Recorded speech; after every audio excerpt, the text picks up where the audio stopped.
Libro del profeta Ezequiel, capítulo 36, versículos 25 al 27. Ezequiel es la lectura que haremos ahora. Ezequiel 36, del 25 al 27.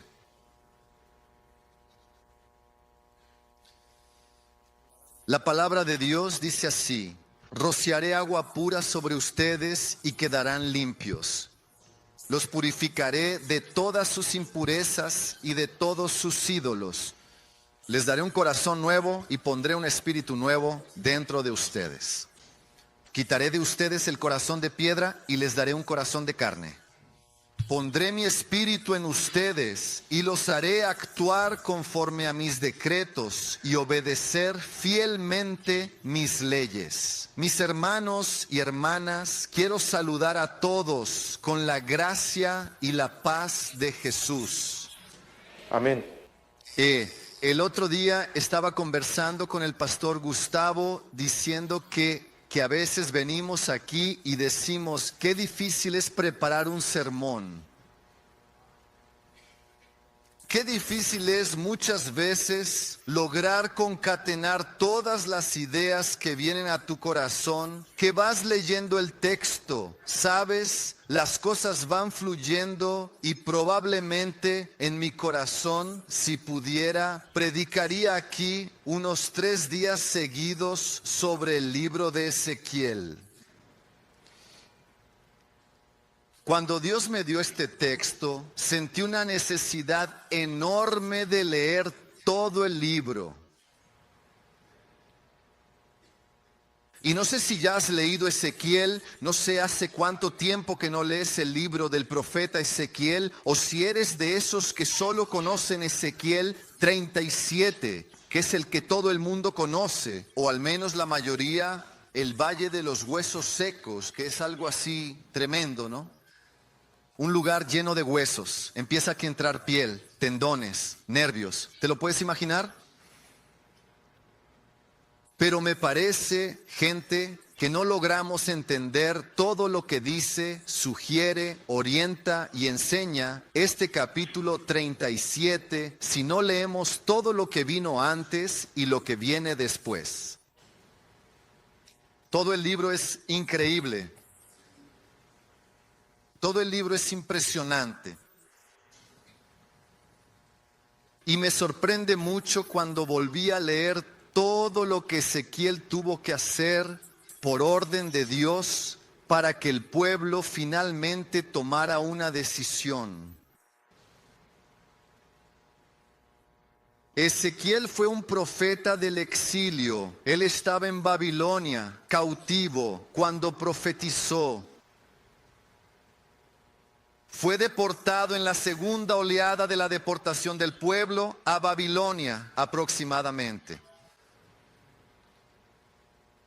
Y Dios le manda a Ezequiel a hacer unas cosas muy extrañas. Voy a contar solo una aquí. Él tenía que quedarse atado. Dios quiso que él permaneciera atado, inmovilizado, de lado. Y la comida que comiera tenía que haber sido cocida, o más bien asada, muy cuidadosamente, con un fuego especial y particular proveniente de la quema de heces humanas. ¿Te puedes imaginar la escena? Pero él fue tan obediente, que Dios le dijo: mira, voy a cambiar esto. No necesitas hacerlo con heces humanas. Puedes hacerlo con heces de vaca. Pero incluso después de todas las figuras, metáforas a las que Ezequiel se sometió por obediencia, Dios le dijo: ellos no te van a escuchar. ¿Puedes entender eso? ¿Puedes entender lo que está contenido en todos los capítulos de este libro impresionante sobre las advertencias de Dios, sobre los avisos de Dios, sobre la condición pecaminosa del pueblo, hasta que finalmente todo cambiara a partir de un solo gesto del pueblo, el arrepentimiento. Fue solo a partir del arrepentimiento que las cosas cambiaron. Y entonces a partir del capítulo 33 todo cambia de perspectiva. Aparece precisamente esa imagen increíble del capítulo 37. Y a partir de ahí Dios va restaurando a la nación. De hecho, Dios restauraría a Israel, usaría a las otras naciones y también haría que el mundo conociera su gloria. Todo esto, gente, para decir que en esta mañana quiero reflexionar contigo sobre el avivamiento personal. Sobre esa condición nuestra que a partir de la transformación que Jesucristo realiza, tal vez debería ser en realidad nuestra condición más normal. Una vida cristiana auténtica, una vida cristiana genuina. Pero pastor, ¿por qué decir eso? Porque gente, si viviéramos el evangelio genuinamente, si fuéramos esos representantes de Cristo de manera genuina, inequívoca, el mundo estaría mejor. ¿No lo crees? El mundo estaría mejor. Yo bromeo, siempre bromeo, y ya ni sé si es broma, que a veces uno sale, termina el culto aquí, vienes al frente, respondes al llamado. El predicador hace ese llamado movido por el Espíritu Santo. Sales de tu lugar, vienes aquí contrito, muchas veces llorando, te arrodillas, caes aquí, un consejero se acerca a ti, los pastores vienen aquí, oran por ti. Y entonces termina el culto, te vas animado a casa, caramba, pasó algo tremendo en mi vida. Y luego tomas tu coche y justo en ese retorno parece que no pasó nada, porque quieres matar a la persona que se te metió delante ahí. ¿Estoy diciendo algo difícil así? No, ¿verdad? Eso cuando no pasa aquí mismo en el estacionamiento. Gente, Cristo te cambió, te transformó. Amén. Hoy tuvimos bautismos aquí, una celebración de la transformación, pero necesitamos dar buen testimonio de eso. Necesitamos hablarle a las personas de esto, necesitamos vivir esto más intensamente. ¿Eso no es verdad, gente? Por eso quiero reflexionar contigo sobre este avivamiento. El cambio que muchas veces queremos para el mundo parece que no nos alcanza a nosotros. Por eso necesitamos hablar realmente sobre el avivamiento personal. Por eso tengo un pedido para ti. Trae aquí toda tu atención. Trae tu atención a este momento, tú que estás participando en la iglesia digital. Mira, intenta desligarte de todo lo que está a tu alrededor y pon atención solo aquí, ahora. Porque ciertamente el Señor que ya ha hablado a tu corazón va a hablar un poco más. ¿Recibes esto? Amén. Amén. Estoy seguro de que conoces una fábula muy antigua, pero que es una fábula que nos alerta sobre los peligros de la acomodación. Dice la fábula, cuenta la fábula, que cuando tomas una rana, ya sabes a dónde quiero llegar y pones esa rana en agua caliente, o el sapo, ¿no? Pero la rana es más simpática. Si pones la rana en agua caliente, ella salta. ¿Conoces esa? ¿Verdad? Pero que si pones la rana en agua normal, a temperatura ambiente, y enciendes el fuego, y el agua se va calentando, y la rana está ahí pensando que está en San Lorenzo, ¿no?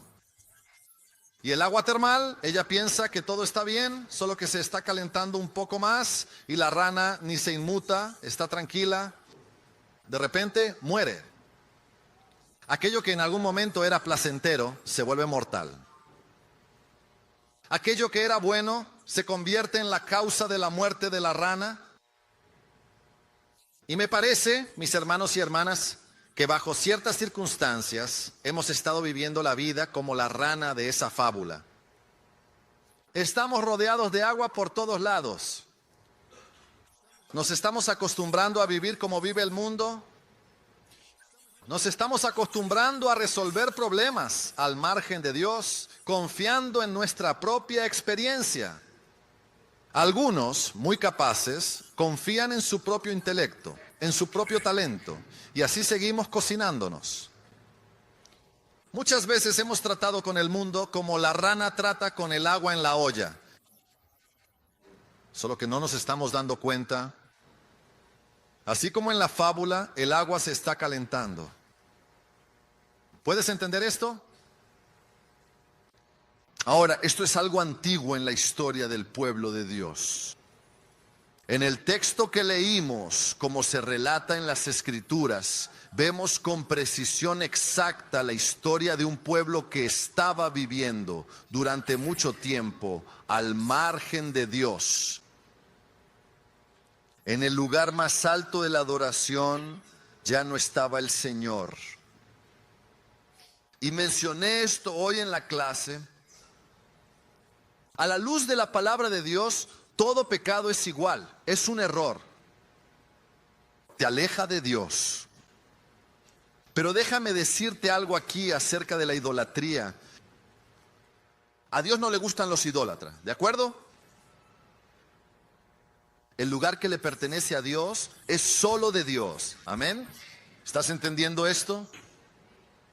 Y si aquel pueblo, el pueblo de Israel, ponía otras divinidades, con el paso de los años, de los siglos, algunos de nosotros ponemos otras cosas que asumen el papel de divinidades. Por lo tanto, mucho cuidado. Mucho cuidado con la idolatría. Ezequiel, el texto que leímos, el profeta que escribió lo que leímos, como dije, es un profeta del exilio, es un profeta exílico. Él ejerce su misión profética en medio del exilio babilónico. Como mencioné, hubo 3 deportaciones. En la primera fueron Daniel y sus amigos, ¿recuerdan? Libro de Daniel. Sadrach, Mesach, Abednego, historias increíbles.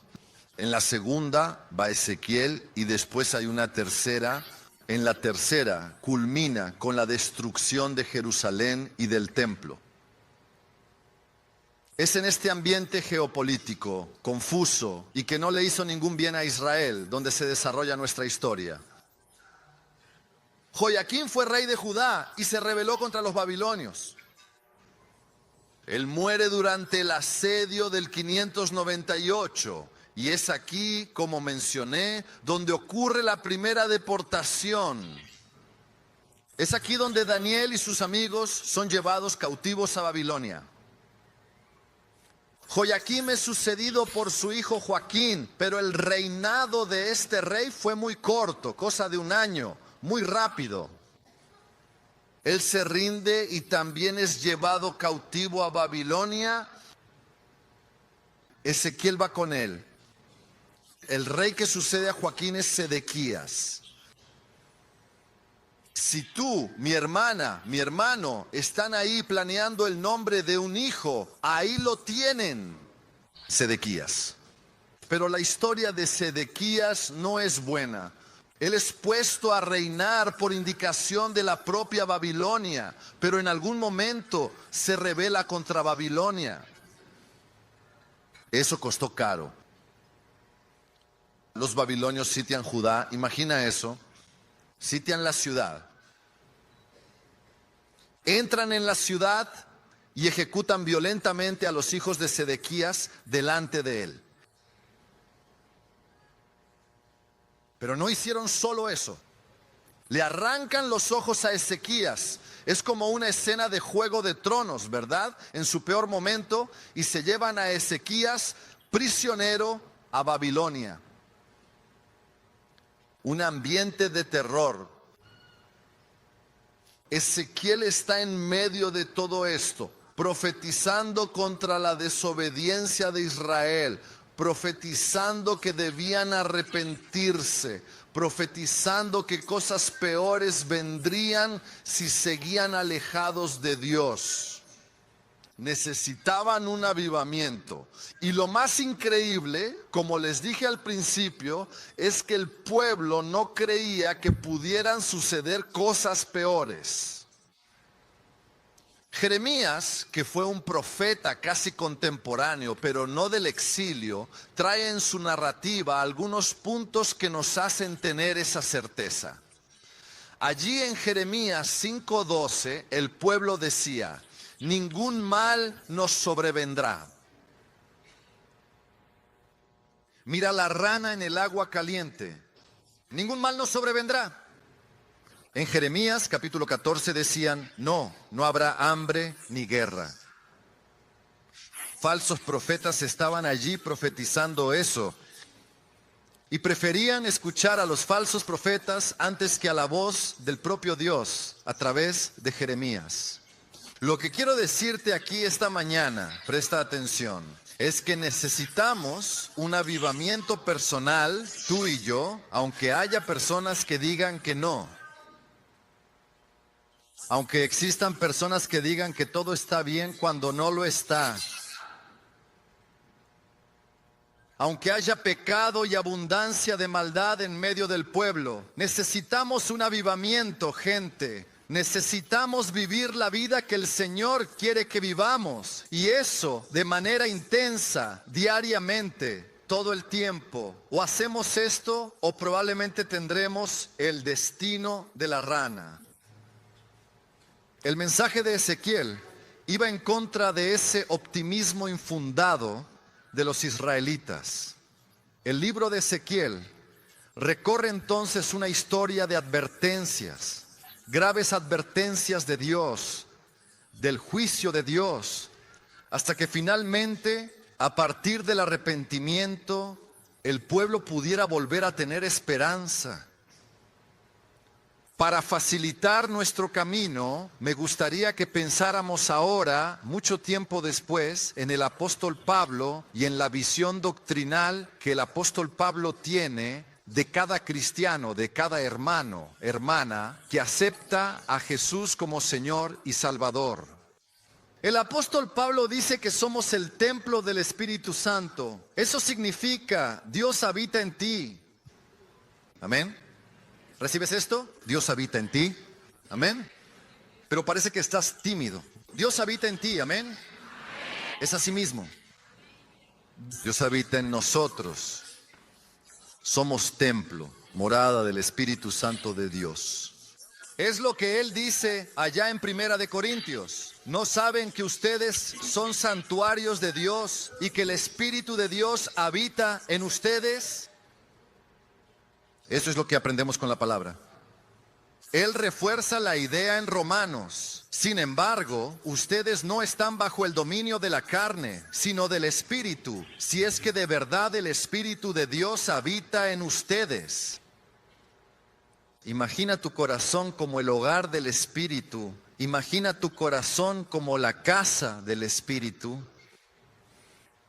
A lo largo de los años, hermanos míos, siempre que alguien se atrevió a predicar sobre avivamiento, y no quiero aquí hacer un repaso histórico de todo eso, pero hay una idea fundamental.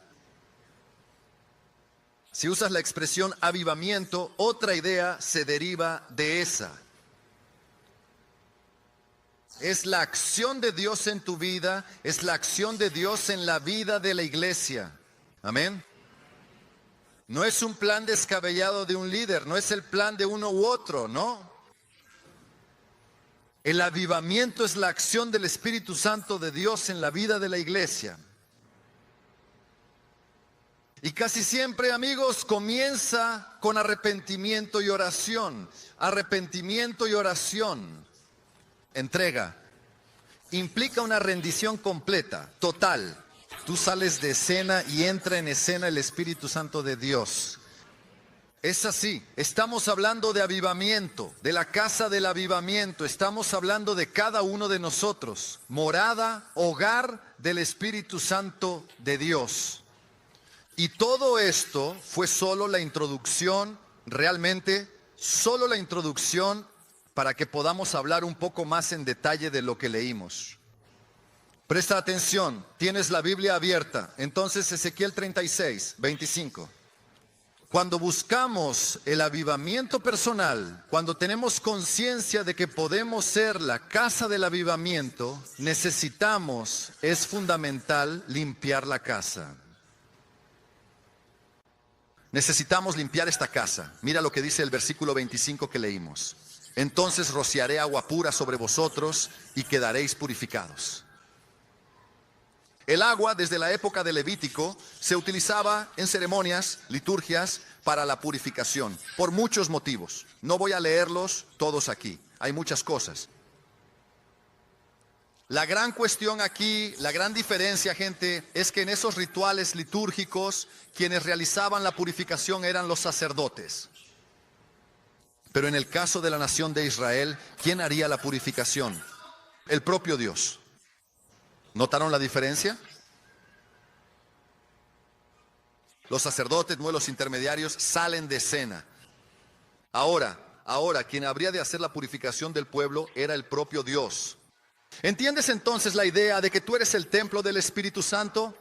¿Y quién es el que va a actuar en tu vida para transformarla de una vez por todas? El propio Señor. ¿Recibes esta palabra?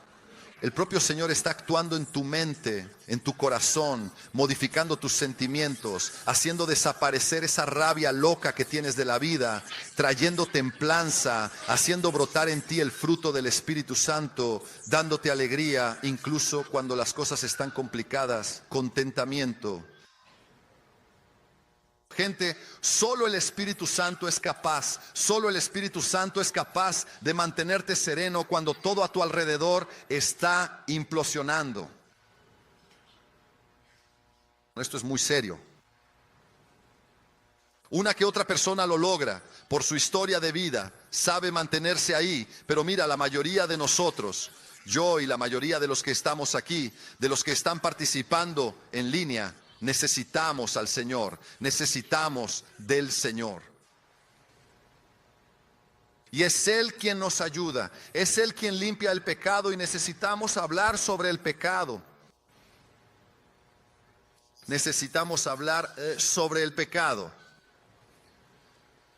Y si eres alumno de esta escuela bíblica, de la escuela bíblica de nuestra iglesia, o viniste aquí hoy, tuvimos movimiento de miembros, gente que vino de otras iglesias. Si eres buen alumno de la escuela bíblica, sabes que el pecado es errar el blanco, ¿verdad que sí? El problema es que nos gusta tanto esa idea que dejamos de lado todo lo demás, toda la teología del pecado. Y no se resume solo en esa expresión. Parece que nosotros, los pastores aquí trabajamos todos en la misma sala, ¿no? Todos estamos ahí y de vez en cuando uno le hace una pregunta difícil al otro, ¿verdad? Entonces le pregunté al pastor Joel, estoy pensando en ponerle al sermón del domingo el nombre de hipoxia. Él se rió y dijo, ¿ya hablaste con el pastor Joel? Sí, es amable, igual que el pastor Tiago. Me miró y me dijo, ¿el hermano no tendría otra idea? Entonces pensé, debe estar muy mala, ¿no? Mauricio, ¿no? Queriendo, ¿verdad? No, mira, si lo explicas bien, ¿no? Dije, no, ya entendí, mejor no. Hipoxia, gente, es la falta de oxígeno. En el caso de la hipoxia cerebral, la falta de oxígeno en el cerebro. Resumiendo esta historia, leí acerca de un experimentado piloto de la Fuerza Aérea de los Estados Unidos, quien estaba ascendiendo rápidamente con el avión, y si alguna vez viste Top Gun, es más o menos eso, exactamente eso lo que sucede. Él estaba en una subida enorme, muy grande, y ya estaba perdiendo los sentidos. Los latidos que estaban siendo monitoreados allí, él ya los estaba perdiendo. Y de repente alguien le preguntó, amigo, necesitas salir de ese movimiento, vas a perder el conocimiento. Y él respondió exactamente lo siguiente, está todo bien. Segundos después se desmayó.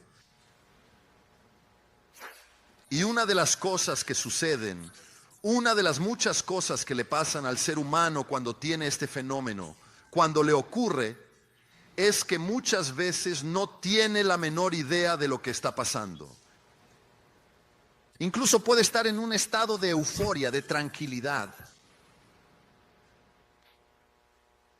Y muchas veces, gente, somos nosotros con nuestros pecados los que actuamos así. Parece que estamos sin oxígeno en el cerebro, porque la gente pregunta, ¿está todo bien? Y estamos en el mayor de los errores viviendo una vida disoluta totalmente. Y respondemos, está todo bien. ¿Recuerdan la rana en el agua caliente? La palabra de esta mañana es para que salgas de ese lugar, del lugar donde se quedan las ranas. Es para que venzas ese fenómeno de la hipoxia. Sal de ahí y comienza a reconocer la presencia del pecado. Tal vez en tu vida, tal vez a tu alrededor, molestándote de una manera que quizás aún no hayas notado. Pero presta atención, el pecado es una realidad. Aunque a la gente no le guste hablar de eso, aunque a la gente no le guste escuchar sobre eso, el pecado es una realidad. Y entonces la pregunta, muchas veces incómoda, que requiere una autoevaluación muy sincera, es: ¿somos conscientes de nuestro pecado? ¿Eres consciente de tu pecado o de tus pecados? ¿Eres consciente de lo que está pasando? Porque, gente, la palabra de Dios, desde el Edén hasta la nueva tierra, de Génesis a Apocalipsis, no tengo dudas. Hay menciones explícitas, claras y directas sobre el pecado en el texto de manera evidente. Isaías acuña quizás una de las palabras más duras sobre esto, cuando dice que nuestros pecados han ocultado de nosotros el rostro de Dios. Necesitamos hablar sobre el pecado. Jesús incluso trae un mensaje de arrepentimiento. Y el apóstol Pablo dice: porque pecamos, estamos destituidos de la gracia del Señor. El pecado nunca fue algo bueno. Y necesitamos luchar para sacar el pecado de nuestra vida. Es una lucha de todos los días, mi hermano, mi hermana. Es una lucha para que puedas llegar a ese momento de regreso y encararlo solo como un momento más de tu vida. O quizás mañana delante de tu jefe, o tal vez en tu casa, allí con tu hijo, con tu hija o con tu padre. Necesitamos luchar contra el pecado. ¿Estás en esto? Amén. ¿Estás en esto, mi hermano? En la lucha contra el pecado, yo no sé cuál es. Tú lo sabes. Algo escondido, un rito que cumples ahí, está ahí dentro de tu cajón, en tu armario, en la maleta, en tu celular, en tu computadora, allá en tu empresa. A veces nadie lo sabe, nadie lo ve, tú lo sabes. Tú lo ves. Y el Espíritu Santo de Dios también. Necesitamos luchar contra el pecado. Necesitamos luchar contra el pecado. Los escombros del pecado necesitan ser retirados de nuestra vida. Los escombros del pecado necesitan ser retirados de nuestra vida, de dentro de nuestro hogar. Y eso es lo que el Señor sigue haciendo hoy, gracias a Dios. Lo hizo en aquel tiempo y lo sigue haciendo hoy. Allá por el capítulo 33 del libro del profeta Ezequiel, el pueblo reconoce su error, el pueblo reconoce su pecado. Nuestras ofensas y pecados son cargas sobre nosotros y estamos desfalleciendo, estamos muriendo a causa de ellos. ¿Cómo podremos vivir entonces? Déjame decirte algo aquí, eso era exactamente lo que Dios quería oír. El pueblo reconociendo su error. ¿Sabes lo que el Señor dice después? Dios dice así, Dios manda a Ezequiel decirle al pueblo: diles, yo juro por mi vida, palabra del Señor soberano, que no tengo placer en la muerte de los impíos, sino que me complazco en que se aparten de sus caminos y vivan. Vuélvanse de sus malos caminos. Dios no se complace en la muerte del pecador. Él se alegra cuando el pecador se arrepiente. Amén. Eso es avivamiento. Pero es necesario reconocer que la casa está llena de polvo. Es necesario reconocer que la casa está llena de escombros. Quizás hay moho ahí que necesita ser retirado, que necesita ser eliminado de una vez por todas. ¿Qué habitaciones de tu casa tienen escombros?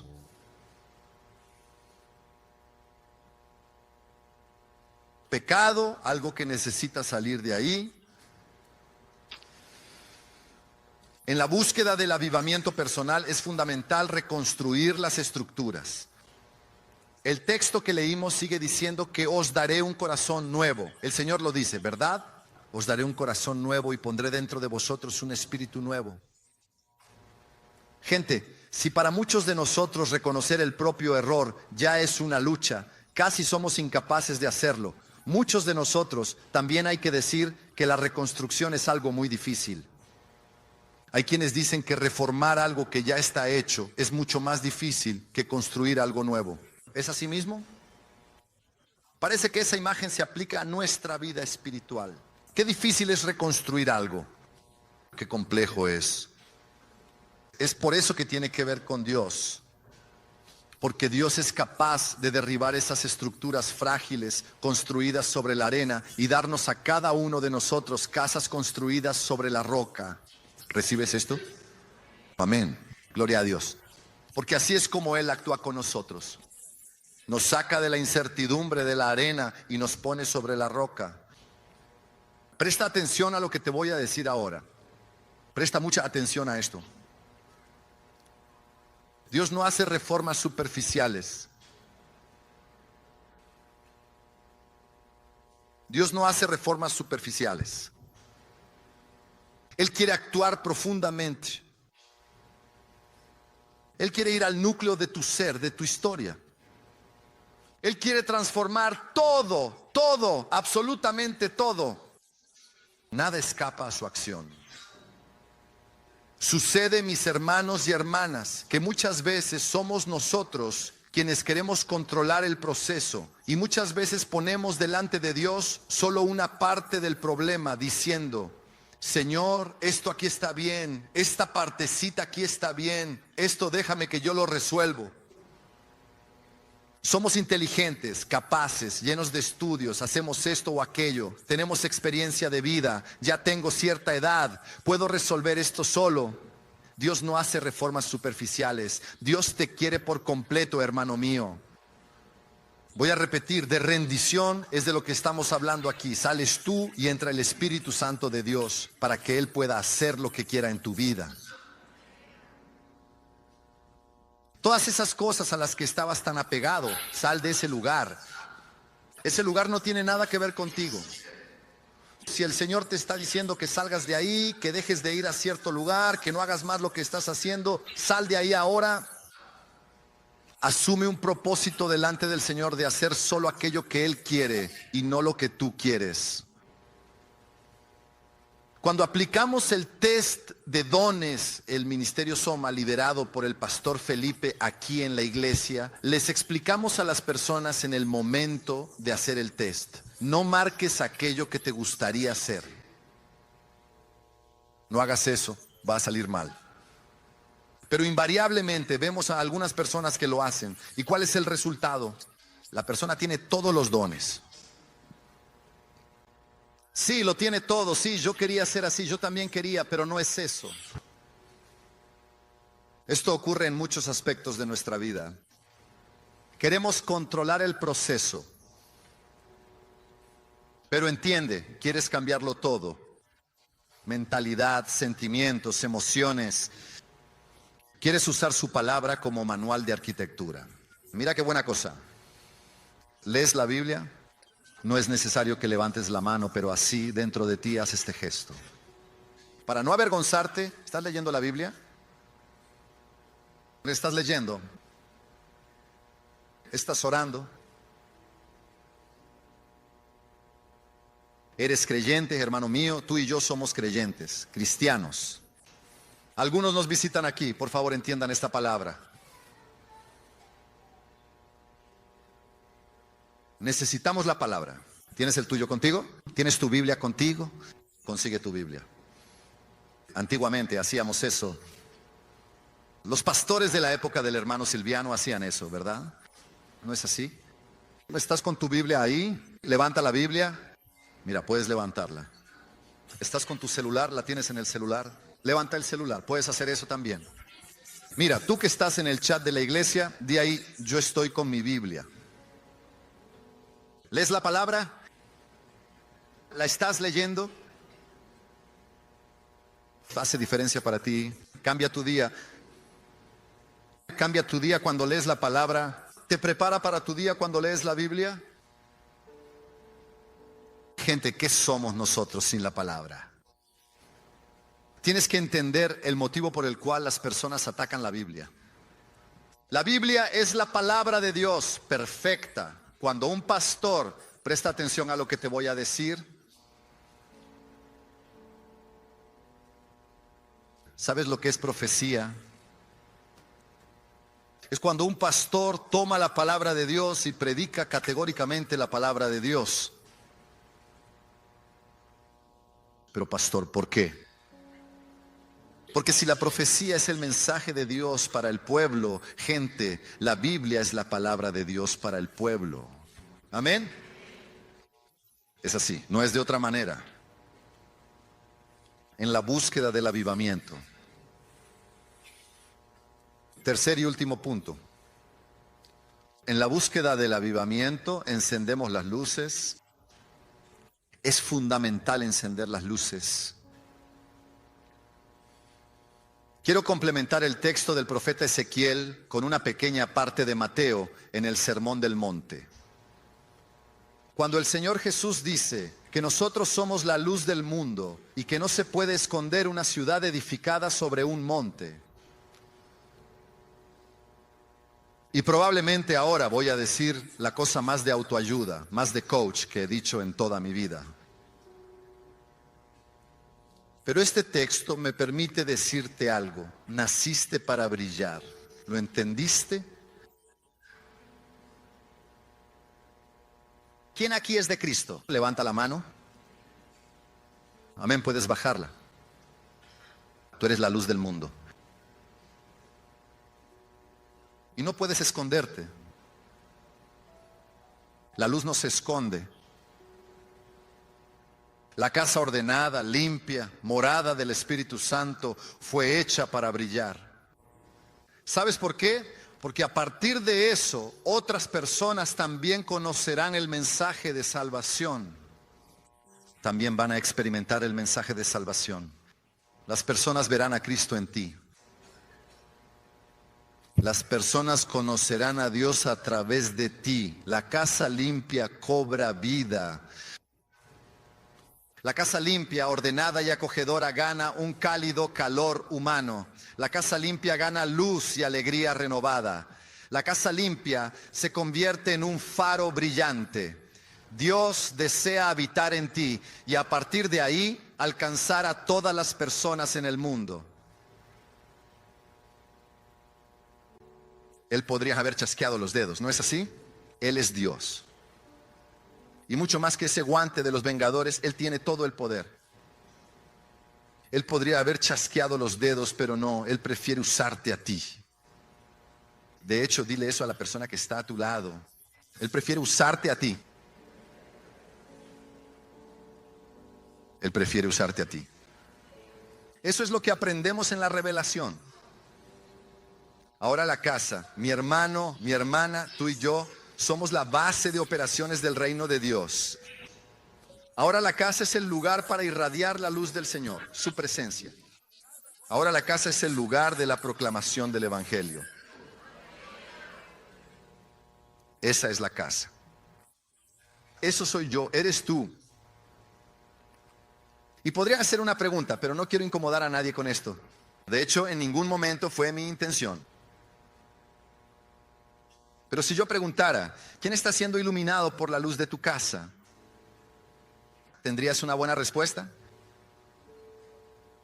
¿Quién sabe?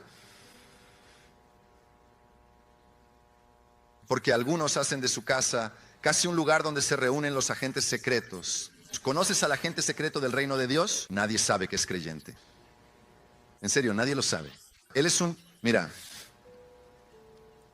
Pero hay casas que parecen, ¿sabes? Ese lugar que es la embajada del reino. Hay bandera, hay fiesta, hay celebración. Todo el mundo lo sabe. ¿Qué casa eres tú? ¿La casa de los agentes secretos o la embajada del reino? Por eso, sinceramente, necesito decirte que de verdad toda esta historia realmente comienza, sin lugar a dudas, con la limpieza profunda de tu corazón, con la plena conciencia del pecado. Pero no termina ahí. Termina cuando compartes a Jesús. Termina cuando hablas del amor que te alcanzó. Cuando eres discípulo. Mira cómo vuelve el tema del discipulado. Termina cuando somos verdaderos discípulos. Por eso quiero terminar haciendo solo una preguntita más, la última, precedida por esta señal.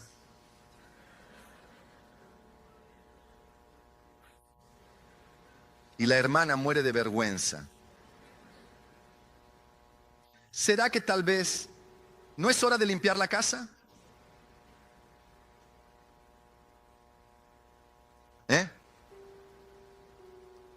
¿Será que no es hora de decir, Señor, ya basta? Por favor, no quiero más este tipo de vida. No quiero ser más alguien que vive al acecho, como escondiéndome. Quiero ser tu embajador, quiero que todo el mundo lo sepa. Quiero experimentar ese avivamiento, quiero ser la casa del avivamiento. Quiero hablar de Jesús sin parar. Quiero ser esa persona a la que otros vienen a buscar. Contesto aquí recientemente. No me pasó a mí, pero sí pasó en mi casa. En mi casa vive una persona increíble, más conocida como mi esposa. Y la Dog Hero, que es la persona encargada de cuidar y proteger a nuestro querido perro cuando no estamos en casa. Por si no lo sabías, tengo un perro que es realmente bravo, muy, muy bravo. Siempre alerta y con una personalidad fuerte, que responde al nombre de Todino, un nombre que le pusimos porque nos pareció divertido y cariñoso para él. Y bueno, no es tan bravo así. Y ella se queda con Todino cuando, por ejemplo, nosotros estamos aquí. Él tiene eso que llaman ansiedad por separación. No puede quedarse solo. Un día Michelle busca a Rosana y le dice, el portero de aquí tuvo un accidente, está a punto de perder la pierna. ¿Vas al hospital conmigo? Y ella vino a hablar conmigo. Mira, ¿dónde queda el hospital? Mi primera pregunta, ¿dónde queda el hospital? Ah, está en Mangueira. Yo le dije, ¿vas a ir allá, mi amor? Mira el peligro. Y la respuesta fue esa respuesta obediente. Voy a ir. Obediente a Dios. Y ella se fue. Y el niño que tenía programada una cirugía de amputación de pierna para un día determinado, Rosana fue allí y oró con mucha fe y esperanza por ese chico. Y en fin, procuró hacer exactamente aquello que la casa del avivamiento siempre hace. Y en el día de la amputación, el médico fue y dijo, ya no vamos a amputar tu pierna. Pero calma, calma, calma. Desafortunadamente no termina bien. No termina bien porque el diablo es sucio en esta historia. Y ese chico empezó a recuperarse increíble. Solo Dios. No había ninguna pierna, gente, no había ninguna pierna allí. Había un pedazo de algo allí, muy parecido a una pierna. Pero él se animó, los médicos se animaron. Mira, hay esperanza. Vamos a reconstruir, vamos a hacer un insert, vamos a hacer eso. De repente ustedes deben haber visto la noticia. El hospital se incendia en su ala. Él tuvo miedo. Él dijo, si me hubiera hecho la cirugía, no estaría aquí. Si me hubiera hecho la cirugía, yo no iba a morir. Y entonces el diablo plantó la idea de la amputación de la pierna en su cabeza. Entonces él dijo, quiero que me amputen porque quiero salir de aquí.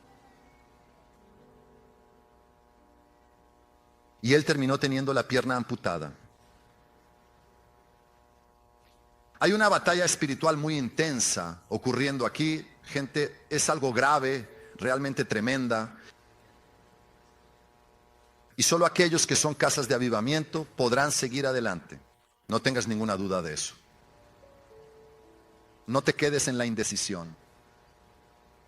O eres una casa de avivamiento y dejas que Dios te use para cumplir su obra, ¿O todavía no has entendido lo que significa todo esto? ¿Quieres limpiar la casa? ¿Es el momento? Cierra tus ojos, inclina tu rostro.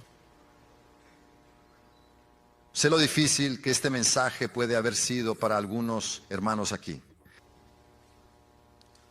Quiero asegurarte que para mí también fue muy difícil. Leer prácticamente todo el libro de Ezequiel de principio a fin para intentar entender lo que realmente estaba pasando. Pero si estás aquí hoy, no tengo dudas de que el Señor quiere limpiar la casa, quiere purificar cada rincón de tu vida. El Señor quiere limpiar la casa, Él quiere reconstruir lo que se ha perdido, restaurar lo que se ha dañado. Él quiere darte un nuevo corazón, un corazón renovado y lleno de esperanza. Él quiere poner sobre ti un nuevo espíritu. Y entonces sí, todos y cada uno de nosotros, absolutamente sin excepción, seremos la casa del avivamiento